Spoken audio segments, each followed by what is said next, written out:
자, 안녕하세요. 여러분하고 또 이제 21년 판례, 이제, 조금만 하면 21년 판례가 다 끝납니다. 이제 많이 남지 않았는데 한번 정리를 하도록 하고, 그리고 22년 판례를 또 빨리 들어가야 되겠죠. 그쵸? 예, 가볼 텐데. 그렇다고 뭐 이게, 여러분, 카톡방 스터디를 또 너무 길게 하거나 지루하게 하면 안 되고, 하여튼 가볍게 여러분들이 매일매일 좀 이렇게 들어주는 게 좋습니다. 조금씩 들어주는 것이 여러분 그 판례 하나가 나중에 시험에 지문이 될 수 있기 때문에 예, 따라오시면 좋겠고요. 하여튼 마음을 비우고 편하게 들으십시오. 너무 이런 스터디 강의를 뭐 공부하듯이 심각하게 듣게 되면 이것도 하나의 짐이 되기 때문에 여러분에게 별로 도움이 안 돼요. 알겠죠? 그 대신에 올려줄 때마다 듣는 습관을 갖는 건 좋습니다. 자, 일단 뭐 그건 그렇고 이제 우리가 주식회사의 기관과 관련되는 판례 중에서 한번 검토해 보면 계속 하고 있는 중이죠. 네 번째인데 주식회사 경우에 대표이사가요, 이사의 결의 없이 파산 신청할 수 있느냐. 이것도 뭐 하나의 법리라면 법리일 수 있는데, 대표이사가 원래 이사의 결의를 거치도록 되어 있는 거잖아요, 대표권 제한했을 때. 근데 이 파산 신청은 어, 어떤 의미로 지금 이 판례를 여러분에게 말씀드리냐면, 파산 신청은 정말로 이사의 결의를 거칠 정도로 중요한 건가요, 여러분? 예, 그런 차원에서 이 판례를 바라보면 됩니다. 이 판례가 그 부분에 대해서 언급을 해주고 있으니까. 왜냐하면 이사의 결의를 대표에서 이사의 결의를 거쳐서 하는 것들은 어떤 거예요, 주로? 중요한 것들이잖아요, 그죠? 회사의 이해관계 중요한 것들이기 때문에 그럼 파산 신청도 중요한 걸까요? 라고 하는 부분에 대해서 판례가 답을 해줬다라고 하면 생각을 하시면 됩니다. 자, 사안을 보면 이런 겁니다. A, 채무자, 대지금속 주식회사의 대표이사 갑은요, A를 대표해서 파산 신청을 했어요. 대표이사가. 파산 신청 당시에 그 A 회사의 자본금 총액은 7억 2천만 원이고 이사는 2명이었어요. 이때 제1심 법원은 지급불능과 채무초과인 파산 원인 사실이 존재한다는 이유로 A에 대해서 파산을 선고해줬습니다. 해줬어요. 근데 채권자 B는요, 제1심 결정에 대해서 항고를 했어요.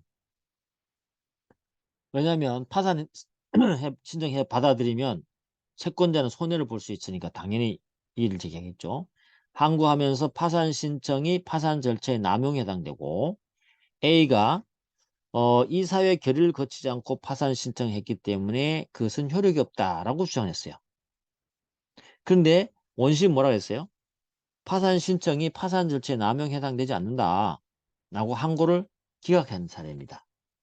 그랬을 때 대법원은 어떻게 판결을 내렸냐가 주요 쟁점이 되는 건데, 넘어가 보시면 결론적인 쟁점이 이겁니다. 주식회사의 대표이사가 회사를 대표해서 파산 신청을 할 경우에 이사회 결의가 필요한지 여부인데, 원칙적으로 필요하다고 봅니다. 판례는. 그 말은 무슨 말이에요? 중요하다는 얘기죠.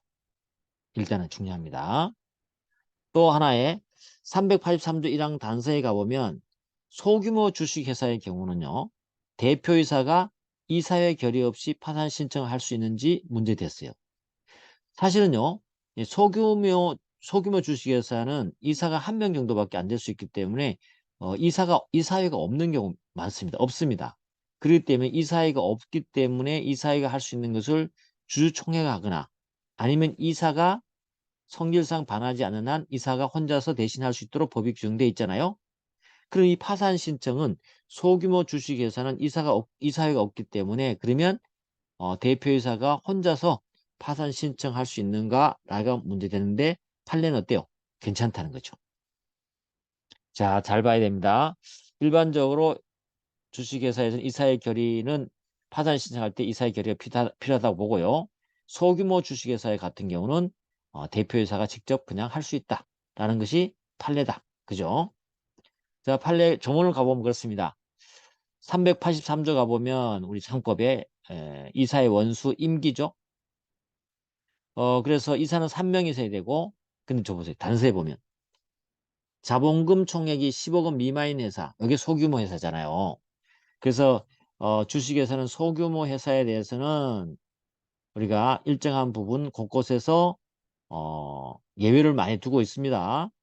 그 소규모 회사는 1명 또는 2명으로 1명 또는 2명으로 이사를 둘 수 있어요. 근데 일반적으로 3명 이상이지만 여기는 1명 둘 수 있단 말이죠. 그렇죠? 이럴 경우에 6항 가보시면 각 이사는요. 정관에 따라 대표이사를 정한 경우는 그 대표이사가 아니면 그냥 각 이사가 회사를 대표합니다. 그러니까 한 명이 있다면 한 명이 회사를 대표하는 거죠. 그리고 또 어때요? 3, 4조 1항에 따른 단서에 따른 이사회 기능을 하고 있습니다. 그러니까 이사가 이사회 기능을 한다는 것이죠. 6항에 의해서 그죠?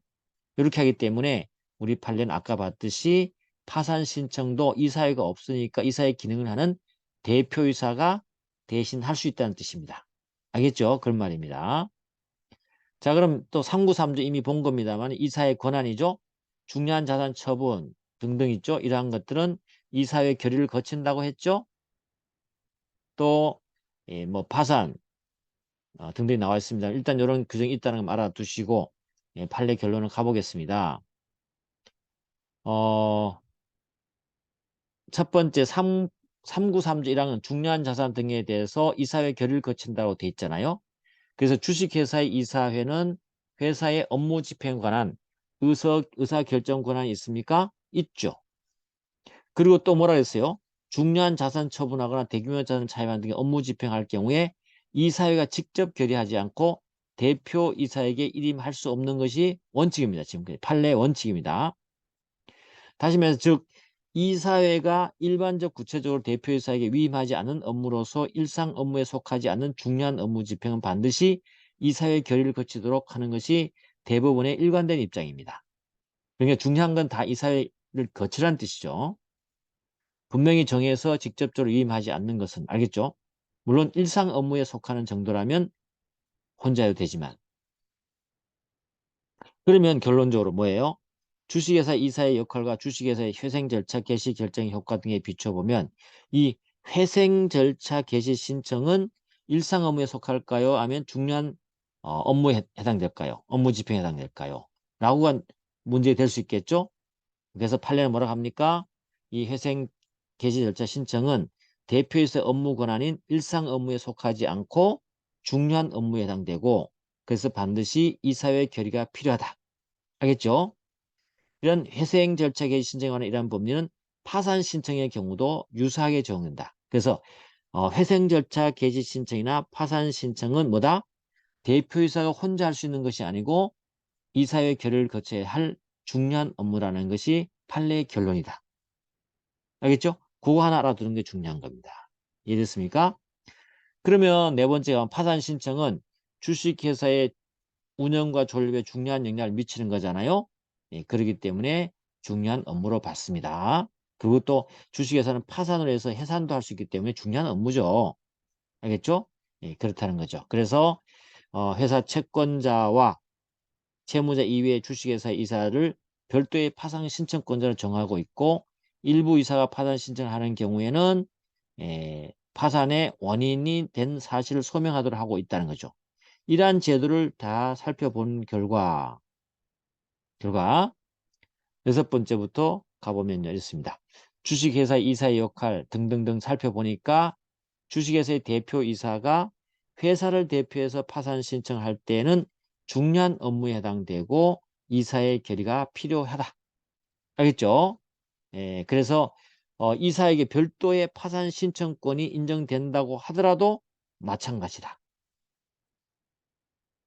그러면 아까 말했듯이 그러면 이 내용이 자본금 총액 10억 미만인 소규모 회사에도 그대로 적용될 것인가가 이제 문제되는데 이 소규모 회사는요. 이사 한 명 또는 두 명인 소규모 회사에서는 이사회 결의를 거칠 필요 없이 바로 파산 신청할 수 있다.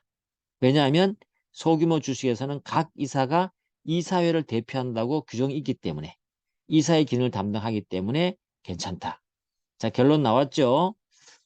다시 말해 소규모 회사가 아닌 경우는 파산 신청이나 회생 절차 신청은 중요한 업무고 이사의 결의가 필요하다.